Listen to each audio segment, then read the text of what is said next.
কোরআন মজিদের ছেঁড়া পাতা জীর্ণ কপিগুলি কি করবো? মাটিতে পুঁতে ফেলবো নাকি চলমান পানিতে ফেলে দেবো? কোরআন কারিমের বাতিল করা কপিগুলোর বিষয়ে হযরত ওসমান কি করেছিলেন? হযরত ওসমান পুড়িয়ে ফেলেছিলেন। এই জন্য যারা ধর্মান্ধ বুঝে না, পড়াইছে কেন, এই জন্য ওনার বিরুদ্ধে অভিযোগ দিছে কোরআন পড়াইছে। বুঝে না কথাটা? বর্তমান সময় আপনি যে কারোর সামনে কোরআন পড়াইতে যান তো কেস করবে আপনার বিরুদ্ধে। ওই যে যশোরে কিছু ছেলে পুরান পাতা পাতা পড়াইছে, এর মধ্যে কোরআন শরীফ পড়াইছে। গত পুরা 16টা বছর ওদের জ্বালাই মারছে, 15টা বছর। একজনে কেস করছে বেশি দরদি ইসলামের। বাহ, জীবনে কোরআন শরীফ কোনো বাস্তবায়ন করবে না, কিন্তু দরদের ক্ষেত্রে উঠলে উঠছে। এটা কি দরদ কেস করছে যে এরা কোরআন পড়াইছে, কোরআন পড়ানো মামলা। বুঝলেন কথাটা?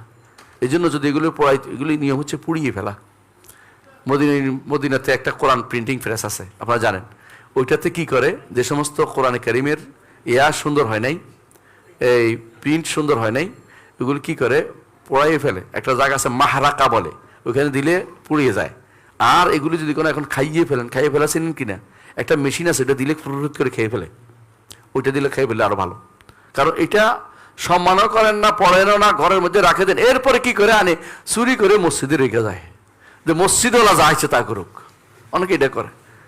এটা তো শরীয়ত বলে না রে ভাই, এটা শরীয়ত বলা হচ্ছে যেগুলি কাজে লাগতেছে না, এগুলি আপনি নিয়তের উপর নির্ভরশীল। আপনি তো কোরআন পড়ার নিয়ত কাজটা করেন নাই, যেগুলি আসলে কোনো কাজে লাগতেছে না, এটাকে আপনাকে মাহারাকাতে দিয়ে পুড়িয়ে ফেলা হচ্ছে নিয়ম। কিন্তু মানুষের সামনে পুড়লে আপনি কেস করবে, এই জন্য করতেছি না। হ্যাঁ, যেটা করবেন এটা কেমনে করতে হবে এটা বুঝছেন। আর 2 নম্বর কথা হচ্ছে, এইটাকে যদি পানিতে পুঁতে ফেলেন তো কারো পায়ে পড়বে, নিচে পড়বে। মাটিতে পুঁতে ফেললে কোরআন পুঁতে ফেলা হবে, এটা তো আরেক কোনো কাজের হলো না। কোরআন পুঁতে ফেলবেন কেন আপনি? কোরআন তো পুঁতে ফেলা জিনিস না। হ্যাঁ, অনেকে আছে কবরের মাধ্যমে কোরআন শরীফ এখান দিয়ে আসছে, কেন কোরআন পড়বে কবরের ভিতরে? যেহেতু কবরের এটা তো গুনার কাম করছে, বড় ধরনের গুণা। কবরের কোরআন শরীফ দিয়ে আসছে। হ্যাঁ, একেবারে সত্য ঘটনা। হ্যাঁ, ওই যে শশিনার এক বড় মহাদ্দেশ মারা গেছে আমাদের 14 গ্রামের নাঙ্গলকোটের দিকে, ওইকে 14 গ্রাম নাঙ্গলকোট বলে জানি না, কুমিল্লাতে। হ্যাঁ, বড় মহাদ্দেশ, সারজানিয়ার মহাদ্দেশ বলতে ওনাকে। হ্যাঁ, সারজানিয়ার হুজুর। উনি মরার পরে ওনার কবরের নিচে দিছে, বিছানা দিছে, তার বালিশ দিছে, তারপরে কোরআন শরীফ দিয়ে আসছে। তখন আমি বলি অজুকে করাবে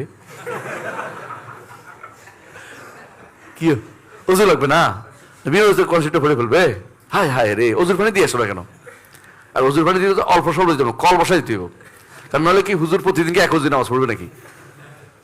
হ্যাঁ, তাহলে কলও বসাই দিতে হবে, তাহলে হুজুর সাফ কল দিয়ে অজু করে কোন রকম। আর যদি কোনো একটা খাদেম দেয় তাহলে আরো ভালো হয়। হ্যাঁ, খাদেম দিত কারা জানেন তো? হিন্দুরা যদি কোনো তখনকার সময় মরে গেলে কি করতো? হ্যাঁ, বউটাকে দিত। কেন? খেদমত করবে কে? বুঝলেন না? খেদমত করবে কে? মহাভারতের কাহিনী তো এটা থেকে উৎপত্তি হয়েছে। মহাভারতের কাহিনীটা থেকে উৎপত্তি হয়েছে, পড়ে দেখে না, বাকিটা বললাম না।